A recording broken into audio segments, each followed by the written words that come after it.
არსებობს ბედის წერა? ბედის წერა ესე გაგებით ასეთ დღეს ეძახიან, ეგეთი ბედის წერა არ არსებობს. არ არსებობს, ეგეთი ბედის წერა არ არსებობს. ღმერთის შიში თუ სიყვარული. შიშით იწყება ყველაფერი. ეს ხალხი დაავადებას ავრცელებს, რომ ეს ხალხი დაღუპოს.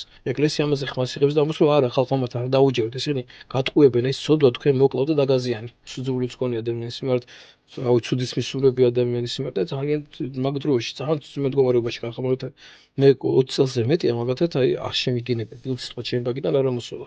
კანონი დამირღვევი, ანუ ცნება მარხვა დამირღვევი ადამიანის სიყვარულის გამო. შენ თავს როგორ აწევი, სულ არ იმარხო. აი, რითი იმართებ თავს არ მარხულობ. ქრისტეს მიბაძვი როგორ ახარ, აი, რაში ბაძავ? ქრისტე იმარხო და შენ არ მარხულობ?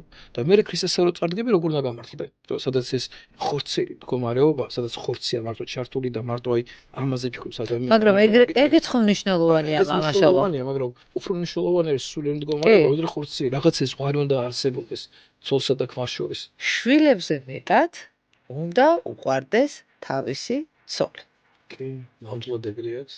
ახლა და ახლა უფრო მეტად ხვდები როგორ მიყვარს ჩემი ოღონდ. რის აყრა ხდება, მაგრამ იძახიან რომ იქ მაინც იქ სხვა მდგომარეობა, იქ ეგეთი რამე არც არსებობს, ეგეთი წარმოუდგენელი.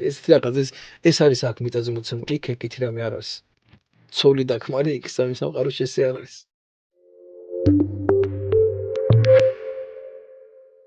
მოგესალმებით სტუმრად ანასთან. დღევანდელი ჩემი პოდკასტის სტუმარია მამა შალვა კეკელია, რომელთანაც ვისაუბრებთ რწმენაზე, შიშებზე, სიყვარულზე, შეცდომებზე და ისეთ თემებზე, რომელზეც ხმამაღლა გვიჭირს საუბარი. გამარჯობა მამა შალვა, ძალიან დიდი მადლობა, რომ გამონახეთ დრო და ხართ დღევანდელი ჩემი პოდკასტის სტუმარი და საშუალება მომეცით, რომ თქვენთან პირისპირ მესაუბრა. მოდაგლოსა გაგახაროთ. მადლობა დიდი. დიდი მადლობა მოწვევისთვის.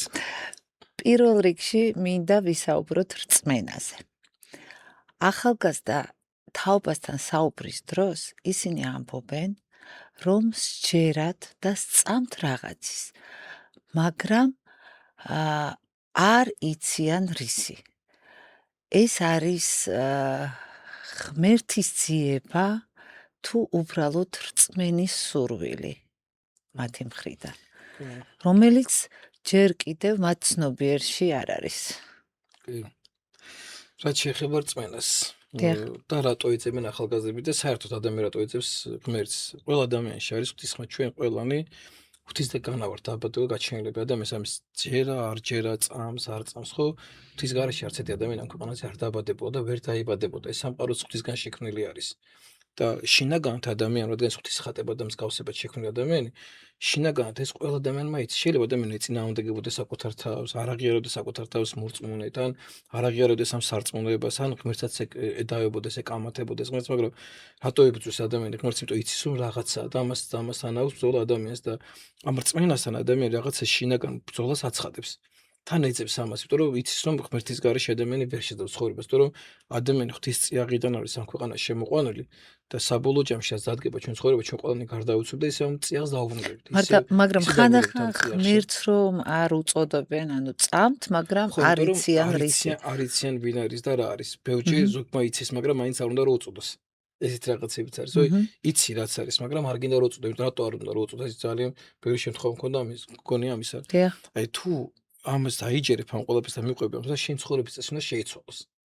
ადამიანს ძალიან ადამიანს საკუთარი ცხოვრების წესი შეცვლა არ უნდა. იმიტომ რომ თუ ადამიანი ღმერთს დაიჯერებს და ღმერთისას გაიგებს, რომ ღმერთი არსებობს სარწმუნოება, არსებობს რაღაცა კანონები და წესები, შენ ამ წესები და კანონები გადახვიდე. არ უნდა დაიცვა.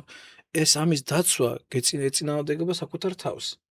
იმიტომ რომ შენ ეს ცოდვები მოგწონს, რაღაცები გინდა და ძალიან ბევრი ადამიანი ამის გამოც კი იკავებს თავს ამ რწმენას შემოწმ, რომ მაშინ მას ეს ბრჭყალებში თავისუფლება არ ექნება. უფრო მარტივია ცხოვრება. იმიტომ რომ პავლე მოციქული ამას ესეთ რამეს, რომ თუ ღმერთი არ არსებობს, სარწმუნოება არ არსებობს, მაშინ ყველაფერი შეიძლებელია, ანუ ყველაფერი დაშვებულია, მაშინ ანუ ჩვენ შეგიძლია ყველაფერი ვაკეთოთ. ესე პავლე მოციქული ყურითამათების ოლში რომ ჩემს ყველაფერი ნებადართულია, მაგრამ ისაც ნებადართულია, ყველაფერი არ არის სასარგებლო, ანუ ვერაფერ სასარგებლო ვერ იქნება, ისაც ნებადართულია.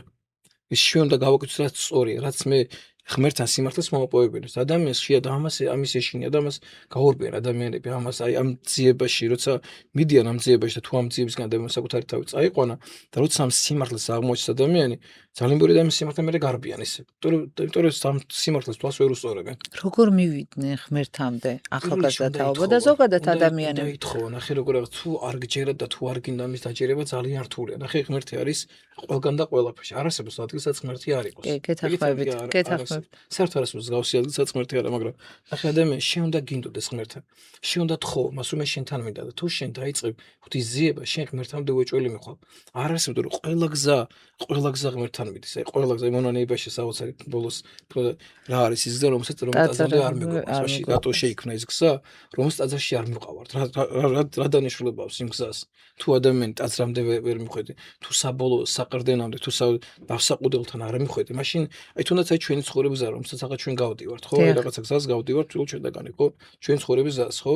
ზოგი ზოგს რა პროფესიას აქვს შეური, ზოგს რა პროფესია, ზოგს ცხოვრების წესი აქვს, ზოგს ტკივილიანი ცხოვრება აქვს, თელი ცხოვრება, ზოგს პირიქით სიხარულის ცხოვრება აქვს, მაგრამ რა მნიშვნელობა აქვს, როგორი ცხოვრებას გადიხარ? თუ საბოლოო ჯამში შენი ცხოვრების გზა დაბადებიდან გარდაცვალებამდე თუ ღმერთთან არ მიგიყვას, მაშინ რა აზრი ქონდა შენ გავცხოვრებას?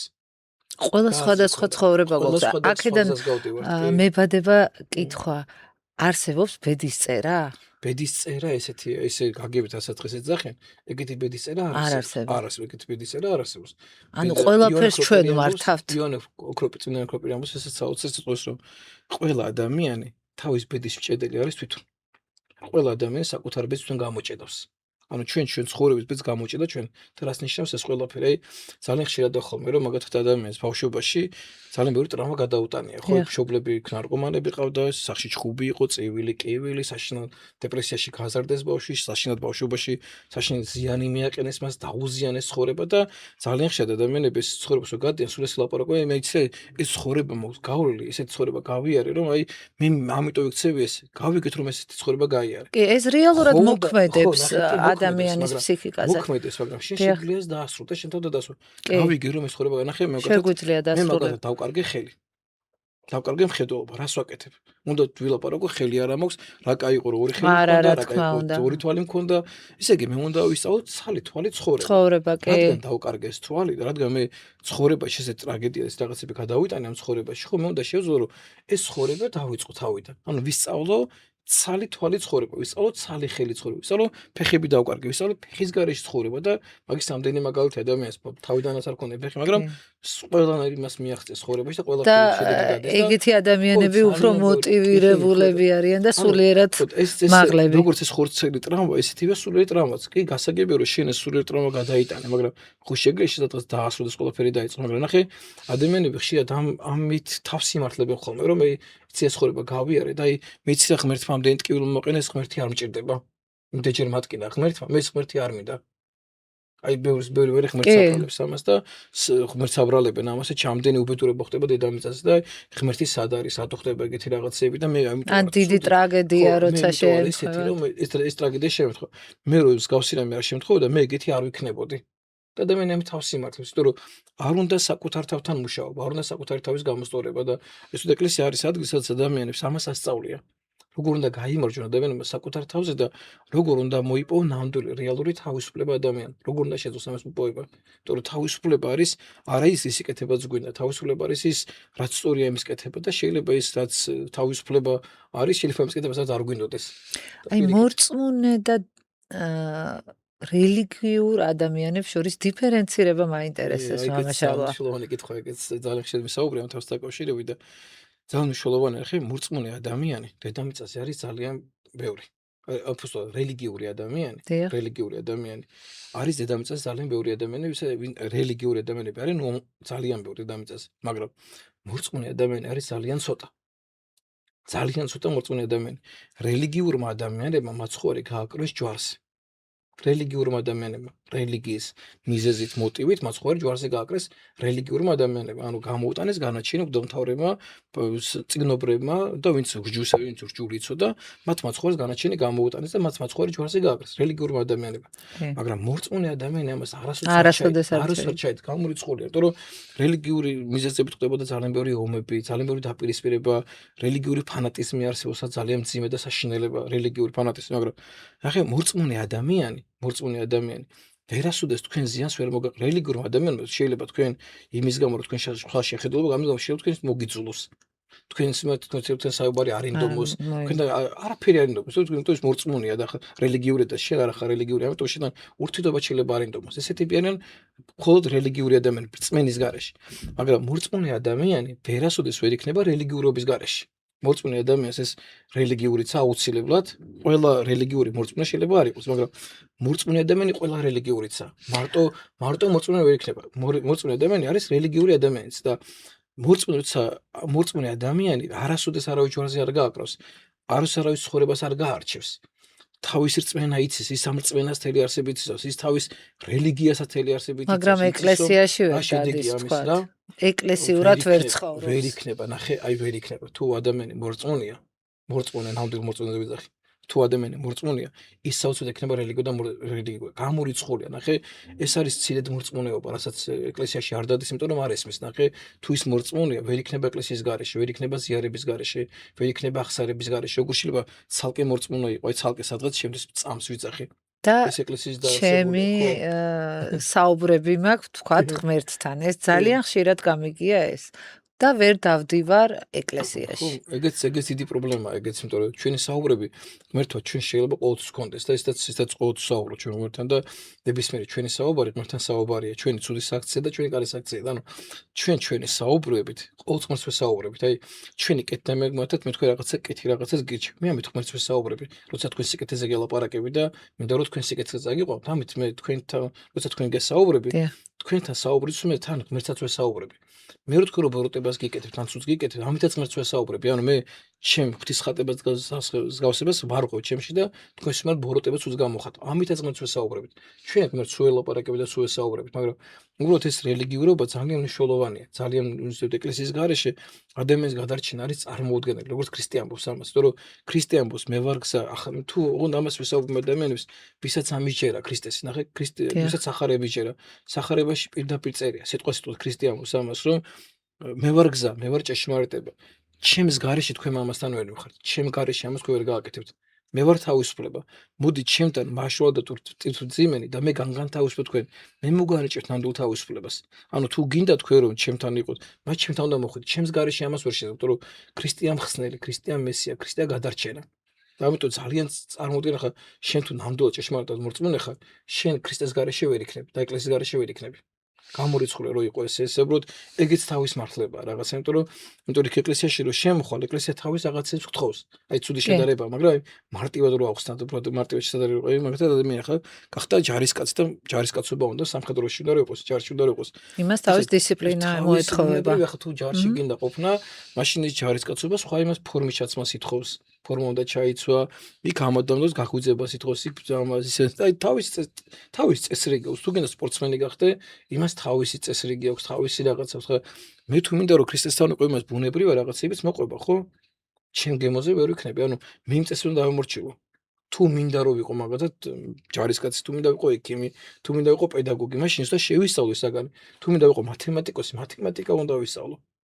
მათემატიკას ვიყო, თუ მინდა მათემატიკა უნდა ვისწავლო. ჩემ მათემატიკა გამოვიგონო, ვერ გამოვიგონო შე მათემატიკას. მათემატიკა, ხდები? რელიგიაზე სარწმუნოებაც არის ესევე, ცუდი შედარება, ძალიან ცუდი შედარება, მაგრამ მე თუ ეკლესიურ რომ მინდა, მაშინ კანონებს წესებს უნდა ვემორჩილებო. იმიტომ კი არა, კანონებს წესებს, იმიტომ კი არ ვემორჩილები, რომ ეს კანონები და წესები რაღაცა, იმიტომ რომ ეს კანონები და წესები მას სწავლის ამ ცხოვრების წესს მე და მეხმარება ამ ყველაფერში, მარხვა ხო, თუ ლოცვა, ეს მეხმარება ამ ყველაფერში. ღმერთის შიში თუ სიყვარული მხოლოდ. ხო, ნახეთ, აი პავლე მოციქული აქვს ესეთ რამეს, რომ შიშით იწყება ყველაფერი. მოშიები უნდა ვიყოთ უფლის სიტყვები არის. აი ვეფხისტყაოსანში მაგათაც შიში სიყვარულსა. ამ ხელა პოემა მიუძღვნა სიყვარულს, ზამთრის შედაროს დავედო, ამ ხელა პოემა მიუძღვნა შედაროს და ამ დროს დასკვნა დააქვთ, რომ შიში აქვს სიყვარულსა. ამხელა პოემა მიუძღვა ცხენგლის სიყვარულს. კი. რატო ამბობს შოთა რუსთაველი ამას? შოთა რუსთაველი ყმობა პავლე მოციქულს. პავლე მოციქული ქრისტეს. რა შეიძლება ლაპარაკი ნახეთ? რა ძალიან აი ჯვარს უწერთ ხოლმე ხშირად ამ სიტყვას ვეუბნებით ხოლმე ეპისტოლე ეკითხება ჯვრის წერას და ესე თავდება ჯვრის წერის ეპისტოლე რომ ცოლს ამასა რათა ეშინდეს ქვრისა.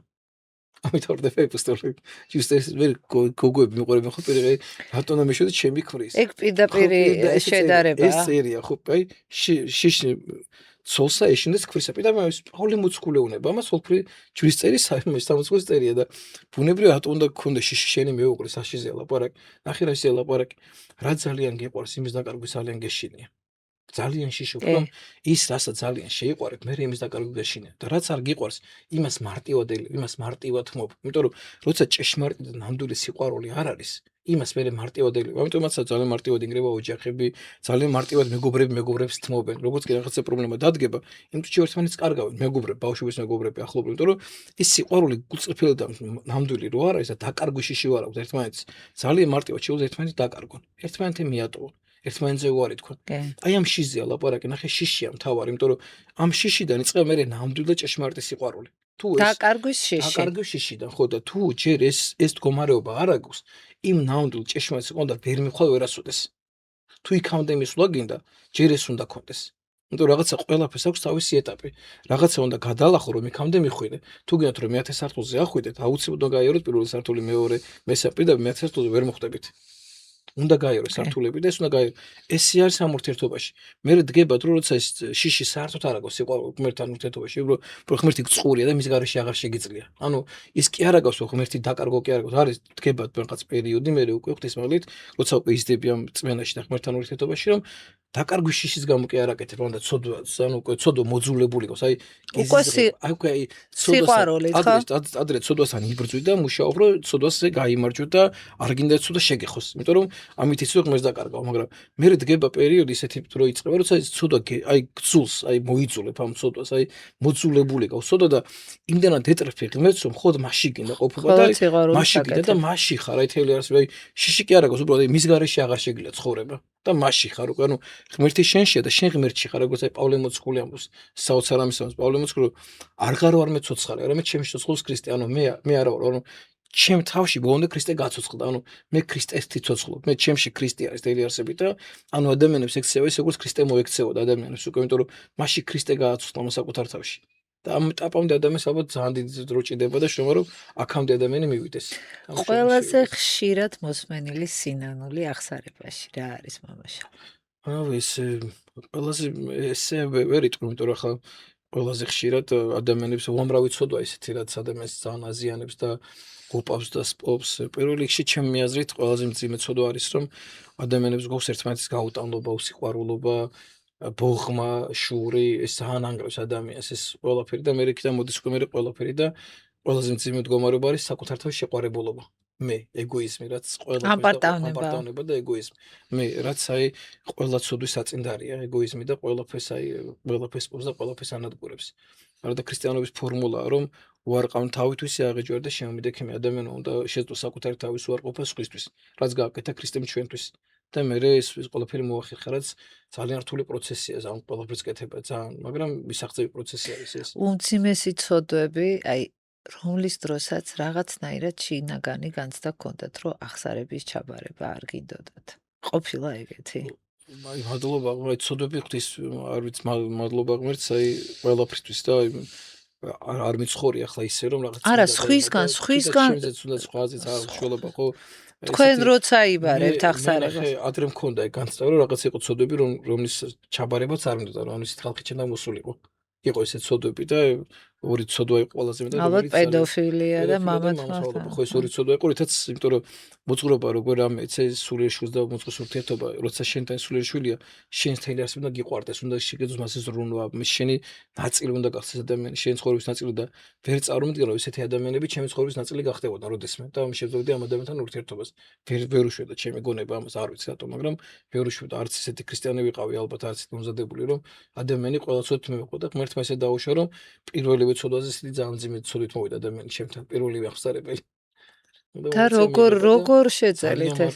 ღმერთის მადლით მივხვდი რომ მან მე არ ვიყავი, მან იყო ქრისტე, რომელიც მათ აღსარებას იბარებს. აი, ზუსტად მან ვიგზენო გლობის მადლა, გლობის ძალა. იმიტომ ადამიანურად მე მათ ამდენად ვერ მივიღებდი. ღვთისმადლით ხა წლები გავიდა უკვე 17 წელი მიხდება რაც ღვთელი ხდება, ხა 7 მარტს ახლა 17 წელს ღვთელი გავხდები და რაღაც ამ წლებმაც მე თავისი მოიტანა, მე დაფიქრება, იმიტომ რომ ყველა ადამიანი ღმერთის შვილია, ღმერთი ადამიანებს არ განსაზღვრავს თავიანთ ცოდვებით, ღმერთი ადამიანებს განსაზღვრავს მათი სინანულით და დამოკიდებულება აქვს ადამიანის ცოდვასთან. ძალიან მნიშვნელოვანია ესეც რომ აი ეკლესია არ ებრძვის, ეს მინდა კარგად გაიგოს ყველა, ეკლესია არ ებრძვის ცოდვას. ეკლესია ებრძვის ცოდვას. აი ეკლესიისთვის ყველა ცოდვა არის მიუღებელი. მე როგორც ექიმისთვის, ექიმი როგორც არასოდეს არ ებრძვის დაავადებულს. და ყველა ექიმი ებრძვის დაავადებას, იმიტომ რომ იცი რომ დაავადება სიკვდილის წყაროა, ანუ არა მნიშვნელობა როგორი იქნება ეს დაავადება, მცირე თუ დიდი, იმიტომ რომ მცირე დაავადებიდან მე დიდ დაავადებაში გადაიზრდება, რომელიც სიკვდილს გამოიწვევს, თუ მცირე დაავადებას თავიდანვე არ მიხედა, არ მოუარე, ესევეა ცოდვა, პატარა ცოდვა იწევს მე დიდ ცოდვას, რომელიც ვერ ადამიანს სულიერად მოკლავს. ამიტომ მე ვერ მანახებთ ექიმს, რომელიც როდესმე რომელიმე დაავადება შეეგუება. და იტყვის რომ ეს დაავადება, მე რა ეს დაავადებაა და არ უმკურნალო და არ მიხედავ ამას ვერც ერთი ექიმი, კარგი ექიმი ამას არ იტყვის არასოდეს, იმიტომ რომ ყველა ექიმი დაავადების მიმართ არის განწყობილი ცუდად, მაგრამ არა დაავადებულის მიმართ. ამ დასნეულებული ადამიანის პირიქით, აი როგორ ძინა სნეული შეიყვანოს საავადმყოფოში, ექიმები ნამდვილი ექიმი ზად არის, რომ ყველა სნეულებით ადამიანს უმკურნალობს. თუნდაც იმაზე ნამკურნალები ქონდა ამ ადამიანს. მე ეს დაბრუნდა იმაში და დაავადება მაინც თავისი დაავადებრობი ისევ დაბრუნდა იმ დაავადებაში, მაინც უმკურნალობს. ამდენჯერაც ამდენჯერ უმკურნალობს კარგი ექიმას. ესევე არის სულიერი დაავადებებით, ესევე ეკლესიაც ესე არის. ეკლესია კატეგორიულად ეკლესიის მიუღებელია ცოდვა, არასოდეს ეკლესია ვერცეთ ცოდვას ვერ შეეგუება და ვერცეთ ცოდვას ეკლესია ვერ იტყვის რომ ეს მისაღებია ეს ცოდვა, მაგრამ არასოდეს ეკლესია არ ებრძვის ცოდვას. ეკლესია ებრძვის ცოდვის გამავრცელებლებს, რომლებიც ცოდვაზე ამბობენ, ცოდვა არ არის. როგორც ექიმები დაიწყებენ ბრძოლას იმ ადამიანებთან, ვინც დაავადებების გავრცელებას დაიწყებენ, დაავადებები გაავრცელონ, ადამიანები შეგნებულან დაასნეულონ, დაავადონ, ხო? ამას წინააღმდეგ ექიმები გამოდიყვნენ, ამას ასაკეთებენ, ახლა არსებობენ ადამიანები, რომლებიც ხალხო დაავადებას ავრცელებენ, რამე გვიშვერეთ, ეს ხალხი დაავადებას ავრცელებს, რომ ეს ხალხი დაღუპოს. და ამაზე ყველა ექიმი ხმას ამოიღებს. ესევ ეკლესიაც იღებს ხმას ამ ცოდვებთან დაკავშირებით, ადამიანები ცოდვებზე ეძახიან, რომ ეს პრობლემა არ არის, არა უშავს, მე რა ამ ცოდვაში იყავით, ხო? ეკლესია ამაზე ხმას იღებს და ამას რომ არა, ხალხო ამათ არ დაუჯეროთ, ეს ისინი გატყუებენ ეს ცოდვა თქვენ მოკლავ და დაგაზიანებთ. ამიტომ ეკლესია ვერასოდეს ვერ მიიღებს ამას. ვერასოდეს ვერ იქნება ვერ შეეგუება ამ ყველაფერს ეკლესია. თქვენ თვითონ გქონიათ უსიყვარულობის სიძულვილის ამპარტავნების განცდა, იგულისხმობ თქვენი მოღვაწეობის პერიოდში. როგორ არა, რამდენი წელი ამპარტავნებაშიც მოყოფილა. მართლა როგორ ებრძვით ამას? სანძნელია ხო? ამპარტავნებაში თქვენთვის ეს თორე. ამპარტავნებაში ვაყოფილ, ცოდვებიც არ მექნებოდა. ამპარტავნება არის ყველა ცოდვის დედა. როგორც თანამდებობა არის ყველა სიწმინდის და ყველა ნიჭის საწინდარი, ისე ამპარტავნება არის ყველა ცოდვის დედა. ყველა ცოდვა წარმოშობა ამპარტავნებისაგან. რასო მეგრუარ მქონოდა ამპარტავნება რო ყოფილიყავი, ალბათ არანაირი შეცდომას ცხოვრებაში არ დაუშვებდი კიდევაც. პირიქით ეს ამპარტავნება იყო ჩემი ცოდვის ყველა ცოდვის საბაბი. თუ რამე ჩემ ცხოვრებაში შემიცოდავს და ძალიან ბევრჯერ შემიცოდავს ღვთის წინაშე და ძალიან ბევრჯერ მოქცეულ არ ისე როგორც არ უნდა იქცეოდეს ქრისტიანი ადამიანი და ძალიან ბევრჯერ მიღალატია ღვთისთვის ჩემი არასწორი საქციელები და არასწორი ცხოვრების წესით და ძალიან ბევრჯერ გამიკეთებ ეგეთი რაღაცა. ესევე ის ცოდვების სიმდაბლე მე ამ ცოდვებიდან გამოყავხარ და ამიტომ მე მაგათ როგორც სასწრაფოს არავის ცოდვა არ მეკვრის არასოდეს. დავარი ადამიანს ჰქონდეს სწორი სინანული, სწორი დამოკიდებულება, ცოდვა არ შეიძლება ადამიანი ცოდვა შეეგო. არ შეიძლება ესე ცოდვა ჩაიდინო ადამიანი, რომელიც მერტნაც მე ახლა ღვთელი ვარ, სასრულებელი ვარ და არ შეიძლება ეს რაღაც ცოდვები, მაგრამ რაღაც ცოდვა რო ჩამედინა, მაგათ ღვთელი ვერ ვიქნებოდი ვერასოდეს და არ შეიძლება მე ამის შემდეგ გლობა გააგრძელო. არც ეგეთ ცოდვები და ღმერთმა ღვთისმადლით დამიფარა ამ ცოდვებისაგან, რომ ესე ცოდვა არ ჩამადენინა ღმერთმა, შეიძლება მე ჩემი ჩამედინა ყველა ცოდვა, იმიტომ რომ ადამიანი ვარ და ამპარტავანი ადამიანი ყველაფერს გამკეთებელია. და ალბათ დიდი წლები ჭირდება ადამიანს, რომ ადამიანს სულიერ სიმაღლეზე ავიდე, იმიტომ რომ ბევრჯერ მომისმენია ხოლმე ადამიანების საუბრობიც, აი ღვთელმა როგორ შეიძლება აი შეცოდოს და რაღაცა მთელი ზიარების უცები წმინდა მამების დაწერილი, ეგ პირდაპირ ამბობენ წმინდანები, რომ ესეთი ვიყავი, ესე შეცოდე და ღმერთო შემიდე. შეიძლება ნახეთ ჩვენთვის როგორ რაღაცა ვიღაცის შეიძლება ხორცილად ჩადენილი ცოდვა, ცოდვა არ მიაჩნდეს. ჩემთვის გაფიქრებაც კი ძალიან მძიმე გაფიქრებაც. აი შეიძლება ეს რაღაც ცოდვა ფიზიკურად არ ჩამიდენი არასოდეს, მაგრამ იმაზე უკვე მე რო ვფიქრობდი და თუ გონებამ შეოგონება მიიღო ან დავტყვი მაგ ფიქრებში, ხო? უკვე ჩემთვის ჩადენილი ცოდვა ყველაფასია. ყოფილა რამე ისეთი, რომელიც დღემდე ვერ გიპატიებიათ გულით. ვინმე ადამიანისთვის. აი იქით არა არა? ადამიანი არსებობს, ვისაც არ ემპათია ეგეთ ადამიანი არ აი არსებობს. გულით, ჩემი შინაგანად, ჩადენილი დიახ. ცოდვა სხვის მიმართ ჩემ თავთან ძალიან ვნანობ დღესაც, მაგრამ ის რომ დღეს ადამიანი არსებობდეს, ვისაც ჩემს რაღაც დაუშავებდა და მათ არ პატიოდ, ეგეთი ამი არ არსებობს. აი ვიღაცა დღეს ამ დღევანდელი შეიძლება ხვალ გქონდეს ეგეთი ახლა რადგან ეგ თქვი შეიძლება ხვალ დამარტოს და ეშმაკვა.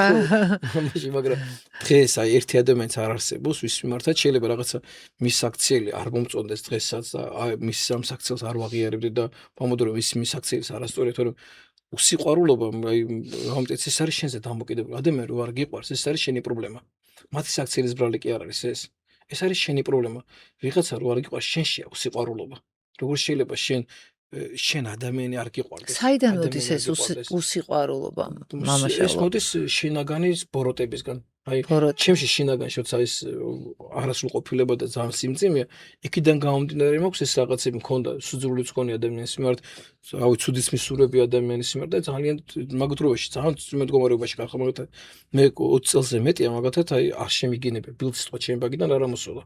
ღვთისმადლით რომ ღმერთმა შემაძებია ვიმუშავე ძალიან ვთხოვდი ღმერთს რომ ბილწვობას გადავჩვევოთ ხანდახან ვიღაცის სიკვდილიც გვინატრია ხო? ეგეც ყოფილა ჩემ შემთხვევაში ეგეც თქვენ შემთხვევაში ყოფილა რაღაც და მოხდა რომ ძალიან საშინელება იყო ჩემ მხრიდან და ეგ არის აი ამაზე ცუდი საქციელი არ არსებობს როგორ შეიძლება ქრისტიან ადამიანს გავსი რამე მოგინდეს აი ეგეთი რამე არის ძალიან მაგრამ ადამიანის თავში ყველა აზრი ადამიანები ვარ ზუსტად მაგაში ვაფიქსე ხვდებით რომ ჯერ სადაა სრულყოფილება ჯერ შორს ახარ ამ სრულყოფილებისაგან და ძალიან შორს ახარ ამისგან აი ადამიანი რომელიც სიტყვებს საკუთარ თავს და გონიას სრულყოფილი უკვე დიდი პრობლემაა როცა შენ თავს უკვე უთვლი სრულყოფილი ხარ და არაფერ პრობლემას არ უშვებ ეგ ყველაზე დიდი პრობლემა როცა შენ თავის წმინდა ისაკასური უდიდესი მაკარიდი უფროსო უდიდესი მამა წარმოგიდგენე რომ გარდაცვალებ უკვე უნდა გასულიყო ამ ქვეყანა და ბოლოს სულ უნდა ამოსვა და უკვე რო ღვთისმშობლის წარდგარიყო ეშმაკი მივიდა და უნება რომ ძლიო მაკარიო გაიმარჯვე ჩემზე არაო ჯერ არ გამარჯვებიო ჯერ არა აი მაკარი დიდი ამოსვა ჯერ არაო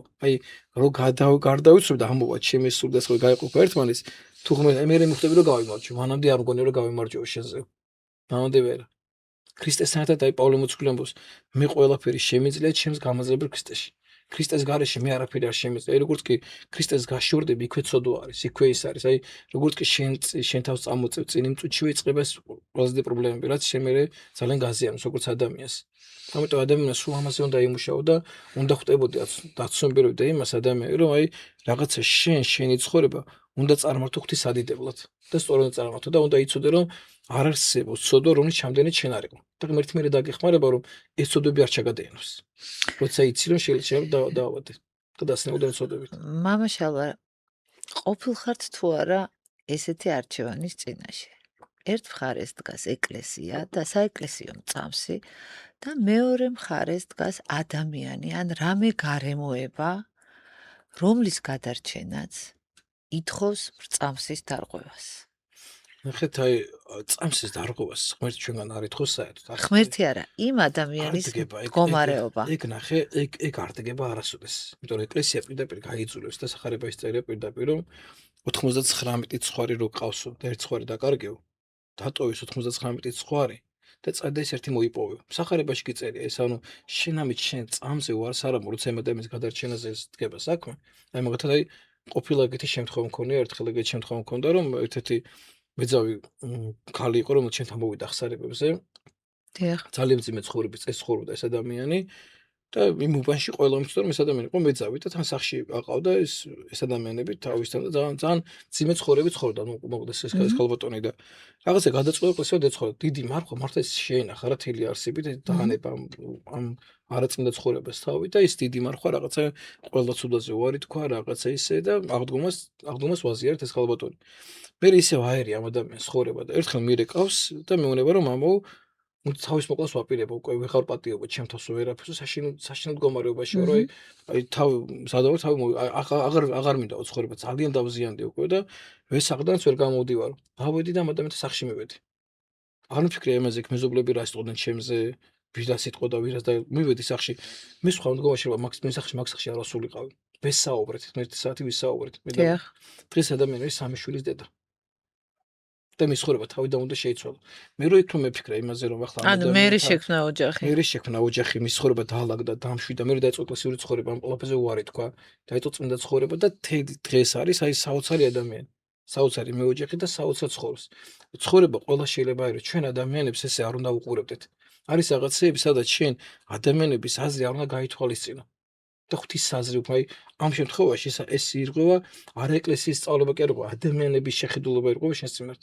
რაღაცეები უნდა გააკეთო ის, რომ ის ადამიანი უფრო უპირატესია, ვიდრე შენი სტატუსი, შენი სახელი, რომ რაღაცები არ შეილახოს.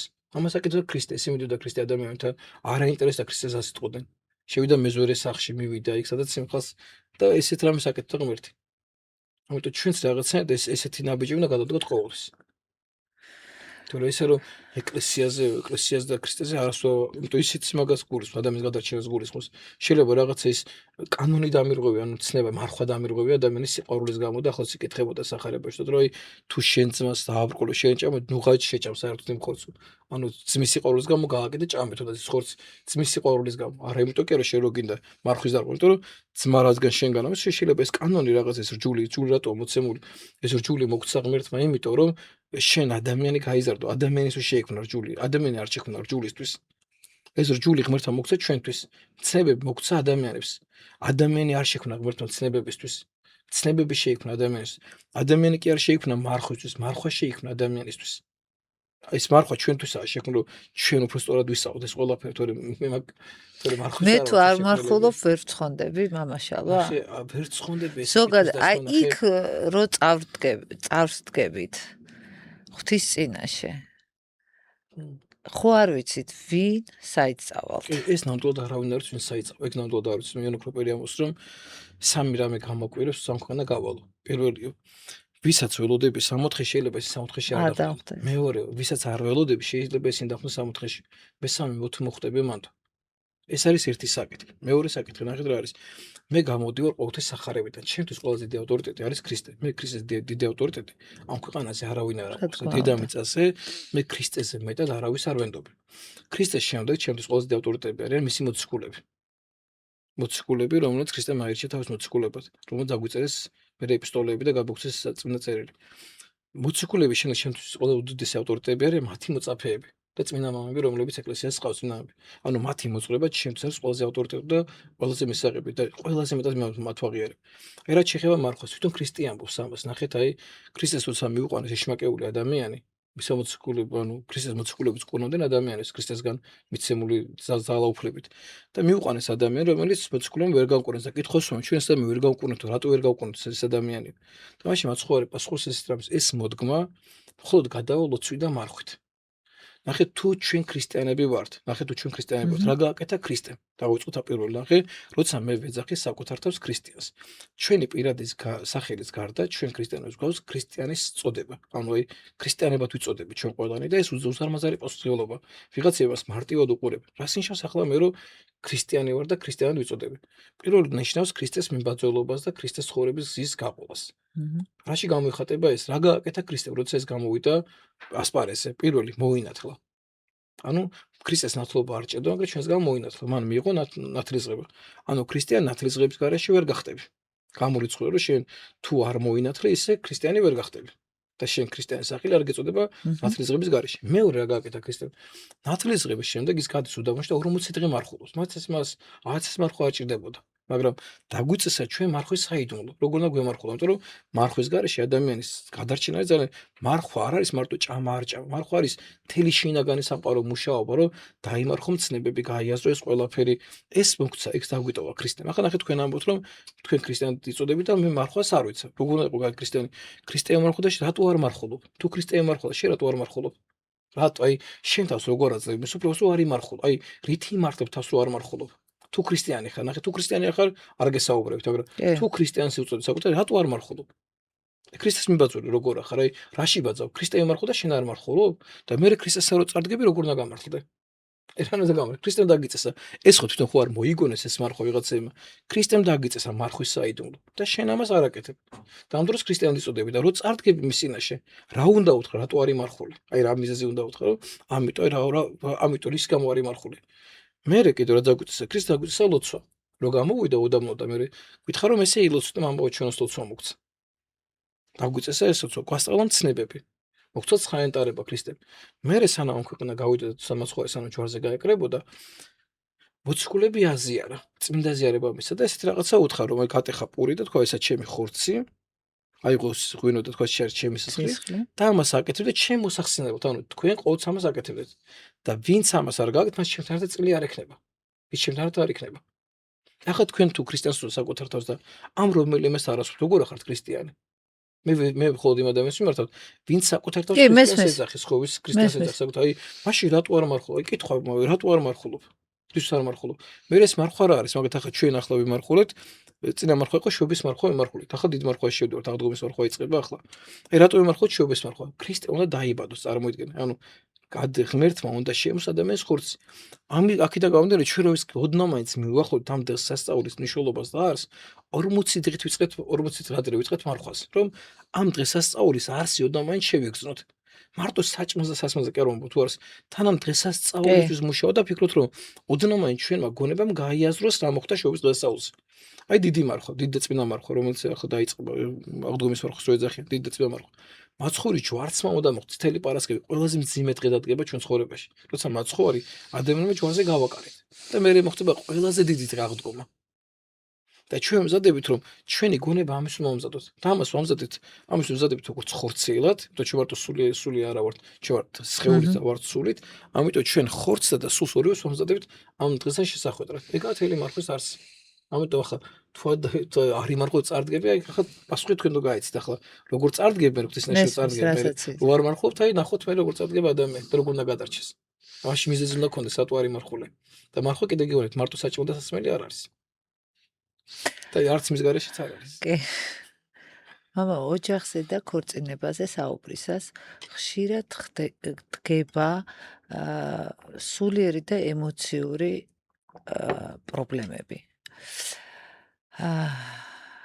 არიან წყვილები, რომლებიც დაოჯახებამდე იცავენ სიწმინდეს.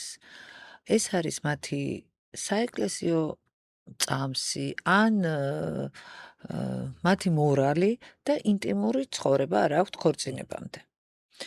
მაგრამ ძალიან ხშირი შემთხვევა, რომელზეც ძალიან იშვიათად ვსაუბრობთ, მაგრამ თუმცა არის, მე თვითონ გამიგია და წამიკითხავს, როდესაც ძალიან დიდი პრობლემები, ზუსტად ეს ინტიმური პრობლემები იჩენს თავს ცოლ-ქმარს შორის და უკვე სამედიცინო საკითხიც დგება.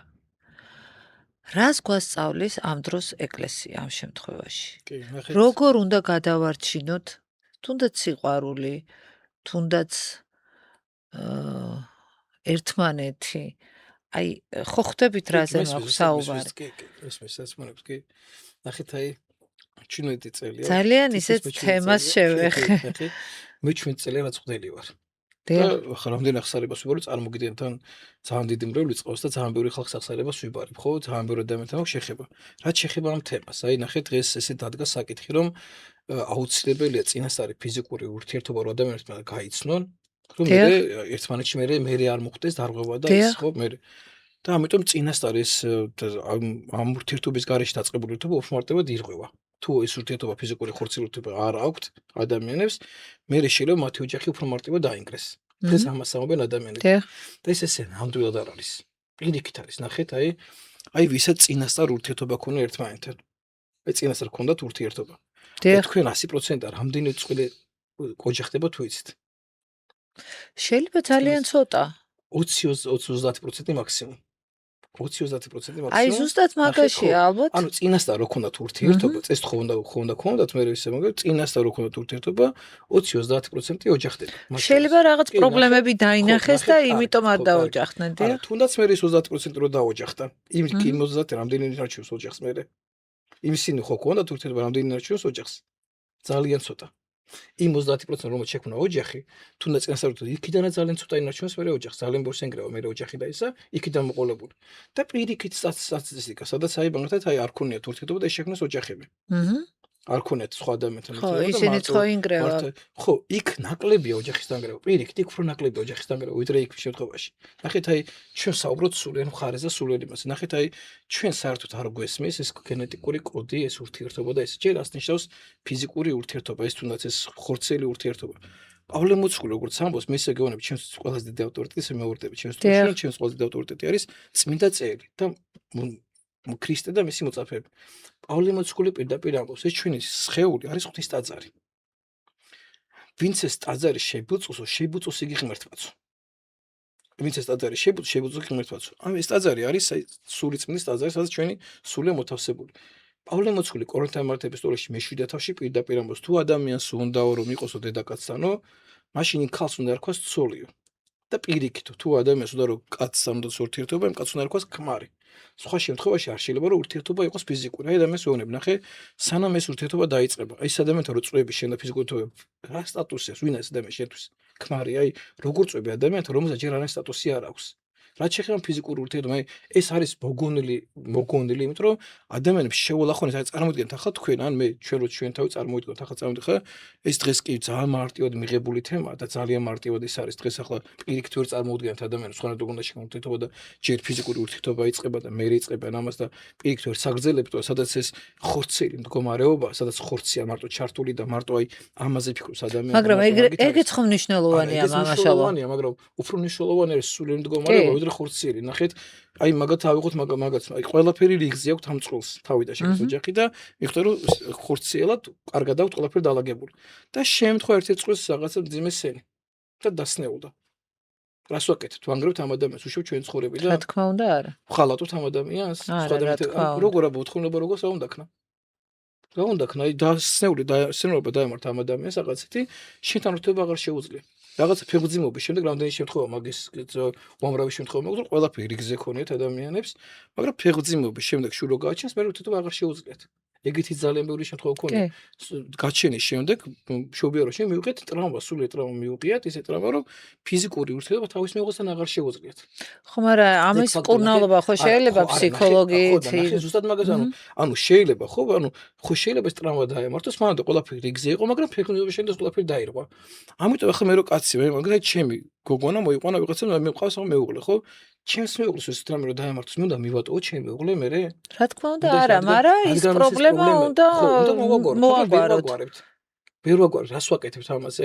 აი თუ მე ნახე ზუსტად სალმიდივართ, სიყვარულამდე მივიდივართ, პასუხისმგებლობამდე მივიდივართ. მე რო პასუხისმგებლობა ვიღე ამ ადამიანს. ნახე თელი პრობლემა რა არის, რომ ჩვენ ადამიანებს, მეორე ადამიანს პასუხისმგებლობა არ გვინდა რომ ავიღოთ. ჩვენ ნახე რითი დავიწყოთ ჩვენ საუბარით, ჩვენი მედან გამოდივართ. საკუთარი თავის უარყოფ ადამიანებს აღარ უნდათ. ადამიანები არიან მეზე აწყობილები. ამიტომაც რომ მეორე ადამიანს რო ხედავენ, აი ფიზიკურად ბევრად უკეთეს, მაგიტომაც რო ოჯახს ანგრევენ. აგერ ხალხი 4 შვილიან ოჯახებს ანგრევს. როგორ 4 შვილი ყავდა, მაშინ თუ ქონდა ურთიერთობა და მაშინ კარგი 4 შვილამდე მე რა დაემართ ამ ადამიანს, მე რატო შეცვალე, რომ რაღაცა თავისი რაღაცა ნახე ამ ადამიანთან. თელი პრობლემა ნახე, თელი ყველაზე დიდი პრობლემა არის ამ ურთიერთობებში, არის ეს არა ის უწინასწარ ურთიერთობა დაიწყო. მაგაში მაგით პრობლემები არ გვარდება და მაგით გამოსწრებით არ გვარდება ესე, იმიტომ რომ აი ძალიან ბევრი მრავალთან მქონე ურთიერთობა და ძალიან ბევრი ადამიანთან რომ წინასწარი ურთიერთობით ეგ პრობლემები არ იჭრება. არ იჭრება ეგ პრობლემები და ეს პირიქით. ეგ უფრო ართულებს და ართულებს პრობლემას და იმას. აქ არის რომ ადამიანებმა უნდა ისწავლონ პასუხისმგებლობის აღება საკუთარ თავზე, როცა ოჯახს ქმნიან, როცა ისა რატო ქმნიან ოჯახს, თუნდაც იმ ქალმა ამისთვის არსებობენ ექიმები, მოცულები, სადაც დაგეხმარებიან ადამიანები და ამაში და დაგეხმარებიან და პირიქით, აი მაშინ ეს ადამიანი საერთოდ უნდა დავუყოთ, აი ესეთი ადამიანი არსებობს ქალი. არ უნდა გათხოვდეს აღარასოდეს ეს ადამიანი? არა, რა თქმა უნდა. ხო, ნახე, სად მივდივართ, ანუ ჩვენი მედან გამოვდივართ და ქრისტიანობა ჩვენი მედან გამოსვლა არ არის. და დღეს საზოგადოება უბრალოდ ამას თავაზობს ხალხს და ეს ძალიან მარტივი არის, აი როგორიც აი ადამიანები დავიდნენ პრიმიტიულ მდგომარეობამდე, ეს ფიზიკური ურთიერთობა რესტორნის დონეზე გადაიყვანეს, აი აქ მომწოს ჭამა და იქ არ მომწოს ჭამა, ესე დონეზე დღეს გადაყვანეს ყველაფერი და ის რამხელა რაღაცა ხდება იმ ფიზიკურ ურთიერთობაში, ადამიანი არ არის, იმიტომ რომ თელი ნახე ვინც შეეყო მეძავს ერთ სულ არის, ან მეძაობის სოდაში ვინ ჩავარდა, ერთი სულია მეძაობის სოდასთან. ვინც შეეყო უფალს ის უფალთან ერთი სულია. ნახე ჩვენ ვლაპარაკობთ ჩემ უქონთ ღმერთზე. როცა შენ სწორად ღმერთთან ურთიერთობ, ღმერთი იმ ყველაფერს დაგილაგებს. თუნდაც იმ ხორციელსაც. როცა შენ სწორად წარმართავ შენ ცხოვრებას, სადაც სამედიცინო დახმარება საჭირო იქ ექიმი და დაგეხმაროს. სადაც სულიერი დახმარება იქ უკვე მოწყობილ დაგეხმაროს. თორე შეიძლება სამედიცინო ჩვენება არ იყოს და სულიერი ტრავმა ქონდეს ადამიანს და იქიდან გამომდინარე ჭირდება ყველაფერი ადამიანს. ამიტომ ამაში დახმარება ყოველ შემთხვევაში ბევრი შემთხვევა ქონია ჩვენც ესე დაქორწინებულან არ შეეძლოთ ურთიერთობა, მაგრამ მე უკვე იქ მოწყობილთან თუ ექიმთან იმით მე ყველაფერი დამთავრებული რიგზეა, მე ყველაფერი. თუ ადამიანი იყო და მისკენ წავა. და პირიქითაც ყოფილა ყველანაირად კარგი ურთიერთობა ქონიათ, მაგრამ მე არაფერი არ წყობილა. მაგ ლოგიკით ნახე, რა ლოგიკას ეს დღეს თანამედროვე ვთავაზობს, მაგ ლოგიკით უნდა მიყონა მეძავით ცოლად, ყველაზე კარგად ის გასიამოვნებს მაშინ ხორციელად. და მაგ ლოგიკით უნდა გაყვე მე ქალთან ეს ცოლად. და მე ქალთან ყველაზე კარგად იცის მაშინ ქალთან როგორ უნდა გამოიჩინოს ეს სიყვარული და სითბო. მაშინ მაგ ლოგიკით პატიოსანი კაცი არ უნდა ყავდეს ქვრა და პატიოსანი ქალი ვისაც გამოცდილება არ აქვს, ეს ხორციელი გამოცდილება, იმის ის არ უნდა ყავდეს ცოლად მაშინ. რა იცი კარგი, პირველ დრო იწყებ ურთიერთობას იმ გოგომ რა იცი როგორ ურთიერთობა უნდა ქონდეს, რა იცი, რა გამოცდილება აქვს. ის ხო ქალიშვილი უნდა იყოს თავიდან. ხوارიბადება ეს პირდაპირ მეძავად ხوارიბადება ამ ხორციელი ცხოვრების გამოცდილებით ხوارიბადება ადამიანი ხო მას არ აქვს ამის გამოცდილება. თუნდაც ეს არ უნდა გაიგო ესა, ესე რო იწყებ ურთიერთობას და ამას რო ხსნიან დღეს, მაშინ მაგ ლოგიკით მართლა ესე უნდა ვიყოთ. უნდა მოიყვანო მეძავით ცოლად, ზუსტად იცის რა დროს რა უნდა როგორ უნდა მოგექცეს და უნდა ყავდეს მე ქალთანი ქმრად მაშინ. და ზუსტად იცი როგორ მოგექცევა. იმან იცი ზუსტად იცი დეტალები იცი როგორ გააკეთოს. მაგის პროფესიონალები არიან მაშინ. აი ამ ლოგიკამდე დავდივართ მაგ ყველაფრით. მაგ ყველაფერს მიყავართ აქამდე. და ამას ეკლესია არ გადაგებს. ამ მსჯელობას ეკლესია ვერ გაყვება ვერასოდეს. ვერასოდეს ვერ მიყავს ეკლესია მსჯელობას. გასაგები. შულსა და მშობელს შორის ურთიერთობაზე მინდა ვისაუბროთ. მამაშალვა. რა არის სწორი ფორმა შულსა და მშობელს შორის ურთიერთობის? პირველ რიგში უნდა იყოს უდესი პატივისცემა ერთმანეთთან. უდესი პატივისცემაზე უნდა იყოს აწყობილი. ნახე, ჩვენ მშობლები ვერ ვიაზრებთ, რომ შვილები არიან პიროვნებები. და უყურებთ როგორც პატარა ბავშვებს და ძირითადი ურთიერთობა, რაც არის ხომ მშობელს შვილს არის აკრძალვის და მოთხოვნის ურთიერთობა. ან უგრძალოთ რაღაცებს, ან თხოვთ რაღაცებს. აი ხა ჩვენ თავი წარმოვიდგოთ, ახლა ჩვენ რო ვიღაცა ყოველთვის რაღაცა გთხოვდეს, ან გვაძალებდეს, ან გვიგრძალავდეს, აი როგორი ურთიერთობა გიქნება მასთან? ხო გაგიჭირდება ურთიერთობა ადამიანთან. და ვავიწყდება რომ ეს ადამიანები ბავშვებიც არიან პიროვნებები. ის არის ბავშვი არის პიროვნება, ადამიანი. შენ ხო იყავი ბავშვი. შენ ხო გახსოვს ეს აი რო გიქცევდნენ ეს როგორ არ მოგწონდა. აი შენ მშვიდობა უნდა გაღიაროს როგორც პიროვნება, როგორც ადამიანი. უნდა გელაპარაკოს ის როგორც პიროვნებას. უნდა აგიხსნას, უნდა განგიმარტოს, უნდა გესაუბროს, აი მშობლის გარეს ვალდებულება. რაც შეეხება შვილს, შვილსაც უნდა ესმოდეს, რომ ეს მშობელი მისთვის ყველაფერია. და არ შეიძლება შვილიც რაღაცა სხვას გადაცეს ურთიერთობაში და არ შეიძლება ეს გაუბრალდეს. აი ხო ხანდახან ბალანსი და სხვა არის. არ უნდა დაარღვევ, იმიტომ რომ არ უნდა დაირღვეს. აი ერთადერთი ეს უმთავრესი არის. ნახე, ეს იერარქიულობა არის ყველგან, არის ეცაში, არის მიწაზე, ყველგან იერარქიულობა. ეს ოჯახში ამ იერარქიულობაზე დგას ყველაფერი. და ძალიან მნიშვნელოვანი იერარქიულობა არ ნიშნავს, მაგათ მე ვარ ახლა ტაძრის წინამძღვარი, ხო? დიახ. მე ჩემ მოწყვლებს, იმათ კი არ ვიქცევი, კი არ ჩაგრავ ჩემ მოწყვლებს და პირიქით ისე მობრალოთ, ჩემზე მეტი პასუხისმგებლობაა.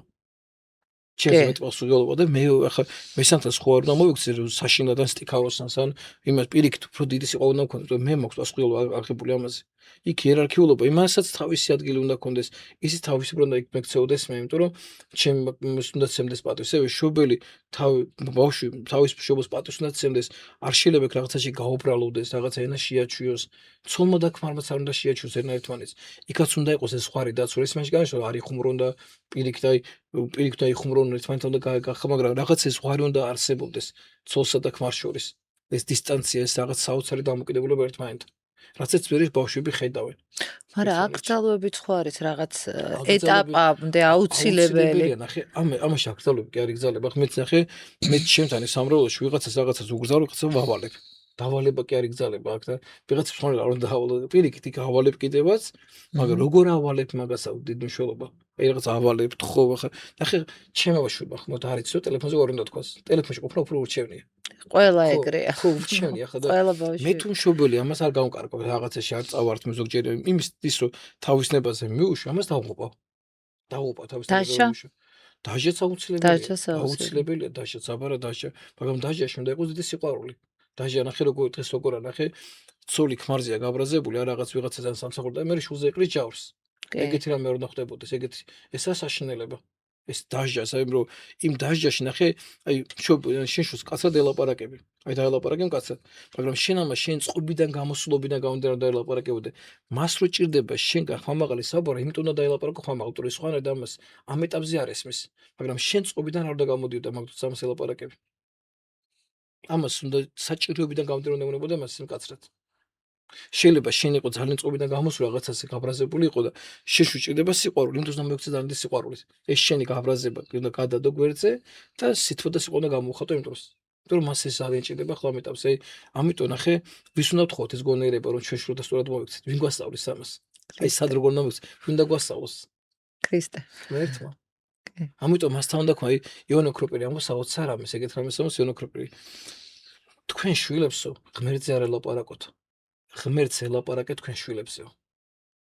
რას ნიშნავს ეს? ნახე, მე ჩემი ცხოვრებით უნდა ველაპარაკებოდე ღმერთს. მე ჩემი ცხოვრებით იყო მაგალითი ჩემი შვილისთვის. აი როგორ მივიყვანოთ შვილები ეკლესიაში? ჯერ ჩვენ უნდა მივიდეთ ეკლესიაში პირველში. დავიწყდეთ დავიწყეთ. ჯერ ჩვენ უნდა ვეზიარებოდეთ, აღსარებას ვაბარებდეთ, მოწყარი ვყავდეს, ვარხულობდეთ. ჩვენი ცხოვრების წესი უნდა ვანახოთ ეკლესია როგორც სასარგებლო. აი მე უკვე ისინი მოვიდნენ ეკლესიაში. აღარ დაჭირდება ლაპარაკი თვითონ მოვიდნენ ისინი ეკლესიაში მე. ჩვენი ყველაზე დიდი მაგალითი არის ჩვენი ცხოვრების წესი. ჩვენი ცხოვრების წესი დიდი მაგალითი არ არსებობს. ყველაფერი დასწავლადია ოჯახში. ყველაფერი. კი. ამას წინათ მოვისმინე თქვენი ერთ-ერთი საუბარი მამაშალვა და იცავთ თუ კარგად მახსოვს ბრელს ეუბნებოდით ახარ მახსოვს ოღონდ აი ეს სიტყვები ძალიან ჩამრჩა გულში და ძალიან გამიკვირდა რომ მეუღლეს მამაკაცზე ჰქონდათ უფრო საუბარი რომ შვილებზე მეტად უნდა უყვარდეს თავისი ცოლი. კი, ნამდვილად ეგრე არის.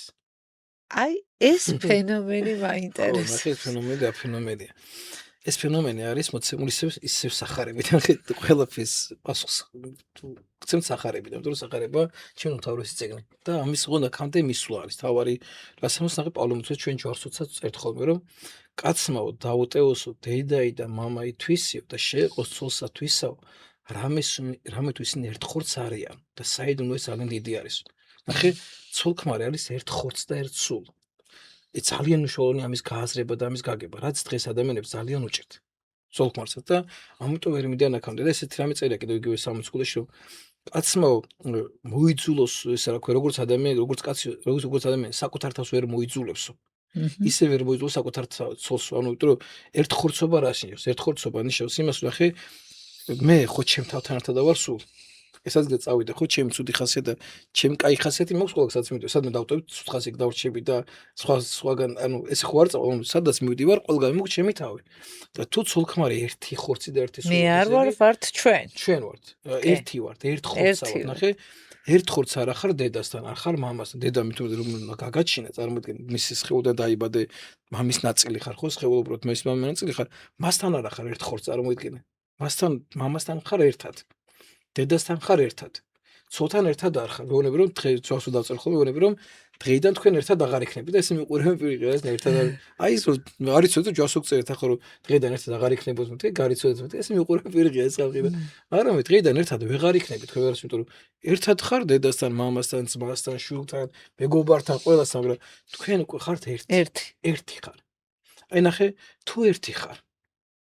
როგორ შეიძლება შენახე კაცსა როგორ წერეთ 60-ში ადამიან კაცო თუ თავის თავი უყვარსო, ისე თავისოლიც უყვარსო. და თუ თავის თავი არ უყვარს, თავისოლიც არ უყვარსო. ეს წერილები ჯვისერის იმაში 60-ში. ანუ თავის თავი თუ უყვარს, თავისოლიც უყვარს, ну მასში არის ეს მისი მეუღლე და მეუღლე კიდე მის ქმარში არის. აი პავლე მოციქულმა ისე რომ აი ადამიანი ცოლსო თავისი სხეული არ ეკუთვნესო. არამედ ცოლის სხეული არისო ქმრისო. არც ქმარს ეკუთვნის თავის სხეული, არამედ ქმარის სხეული არისო ცოლისო. პირდაპირ ამბობს აი კონკრეტულად მე-7 თავში ამბობს პავლე მოციქული ამ ყველაფერს. რატო ამბობს ამას თუ რომ ეს ერთობა და ნახე თუ ერთი ვართ, როგორ შეიძლება ჩემი შვილი ჩვენზე უპირატესი იყოს? ან დედა ჩემი როგორ შეიძლება ეს იმას კი არ ნიშნავს რომ დედა არ მეყვარს, ან მე დედა პირიქით მეც რომ მეყვარ, დედა კიდევ უფრო მეტად შემიყვარდა. მაგრამ დედას თავისი ადგილი აქვს, ჩემს მეუღლეს თავისი ადგილი აქვს. ჩემი ძმები უფრო მეტად მეყვარს, ვიდრე მამამდე მეყვარდა. მაგრამ ჩემს მას თავისი ადგილი აქვს, ჩემს მეუღლეს თავისი ადგილი აქვს. ჩემი შვილებს სიგიჟემდე მეყვარს. ავი ცხოვრებას ყველაფერს მივიცე. ჩემი შვილებისთვის და ჩემი მეუღლე უფრო მეტად მეყვარს, რაც უფრო მეტად წლები გადის. უწელი გავგვივიდა ქორწინებისა და ახლა და ახლა უფრო მეტად ხვდები როგორ მიყვარს ჩემი მეუღლე და კიდევ ის სიყვარული ჯერ კიდევ არ ვიცი. აი იმიტომ რომ ჯერ იმ ერთობაში ჯერ კიდევ შესული არა ვარ. ამიტომ შეიძლება ჯერ შეიძლება მაგიტო ნახე როცა ეს ერთობა მიღწეული არ აგავს. მაშინ უფრო მეტად გიყვარს შენი შვილი, ვიდრე შენი მეუღლე. იმიტომ რომ შენ მეუღლესთან ის ერთობა არ აქვს, იმიტომ რომ შენ და შენი მეუღლე ჯერ კიდევ ცალ-ცალკე ხართ.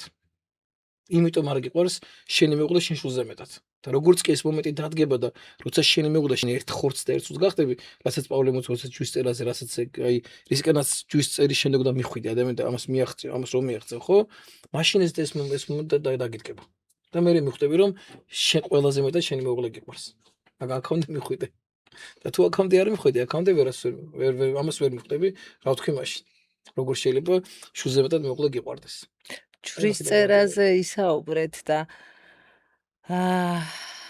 ცოლ-ქმარს ვისაც ჯვარი აქვს დაწერილი, მერე ნუ ხდება ხოლმე რომ ინგრევა ოჯახები, ეს ჯვრის აყრა ხდება, მაგრამ იძახიან რომ იქ მაინც არა, იქ არავინ არავისთან არ ხდება მამაშავა. მაგაზეც სახარებაშია პასუხი გაცემული. აი პირდაპირ მაგას ეკითხებიან ქრისტეს ეკითხებიან რომ აი კაცო ერთი ერთმა ძმა მოიყვანა უცოლ და გარდაიცვალა, მერე მეორე ძმა შეერთო ცოლა მერე და ვიდრე მეშვიდე თესლი უნდა აღედგინათ რა და ხალი მეშვიდე ძმამდე და ყველა გარდა იქ ვის ცოლი იქნება მერე ეკითხებიან და იქ არავის ცოლი იქ არც იქორწინებიან და არც გაქორწინებიან, იქ ქორწინება და იქ არ არსებობს. იქ ესეთი არ შეხვდებიან ერთად. არა, როგორ არ შეხვდებიან, ყველა შეხვდება, იქ გააჩნია ვინც სად მოხდება მაგის მიხედვით, თორე იქ ესეთი ქორწინება, დედმამიშვილობა, ბიძაშვილობა, დეიდაშვილობა, ცოლქრობა, იქ ესეთი რამე, აი იქ სხვა მდგომარეობა, იქ ეგეთი რამე არც არსებობს, იქ ეგეთი წარმოუდგენელი, ესეთი რაღაც ეს არის აქ მიწაზე მოცემული, იქ ეგეთი რამე არ არის.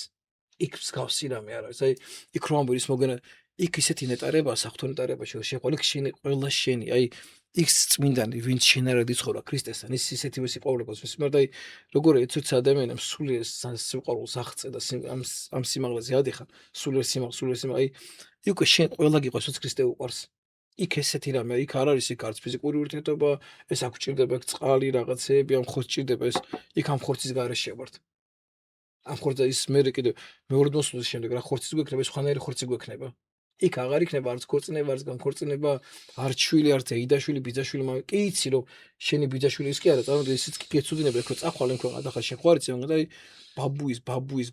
ბაბუის მამა როგორი გარეგრობის იყო ხო არ იცი იქ რო ნახავ მიხვდები რომ შენი ის იყო წინაპარი იყო სულ მიხვდები რომ შენი წინაპარი იყო მაგას მიხვდები უეჭველი მაგრამ ის რომ ის ბებია და ბაბუა ეგეთი რამე არ იქნება იქ უკვე ცოლი და ქმარი იქ სამი სამყარო შესე არ არის იქ ერთად იქ ვიცი ხოლმე იქ ელოდებიან რომ გარდას იქ ელოდებიან ხა ის გარდაცვალებულები და სუფრას გაუშლიან და დახვდებიან სუფრას გაუშლიან დახვდებიან რაღაც ამ ქვეყნიური საზომით ზომავენ ზოგჯერ იმას და იქ იმდენი ხალხი ელოდება ახლა ისინი დახვდებიან იქ და ტაშს და რაღაცა და როგორი მით მიიღებენ არავინ არა იქ არის მარადიული ან იქ მიდიხარ ან მარადილ სიხარულში სამოთხე ქვია ან მარადულ ჯოჯოხეთში მიდიხარ იქ ეს სამყარო იქ ორი სამყაროა მეტი სხვა მესამე სამყარო იქ არ არსებობს იქ მიდიხარ და იქ ყველაფერი სხვანაირად არც ქორწინება და არც გაქორწინება არ არის იქ არც ცოლი არც არც ქმარი არც შვილი არც ეიდაშვილი არც მამიდაშვილი არც ბიძაშვილი საინტერესოა ძალიან დიდი მადლობა მამაშალვა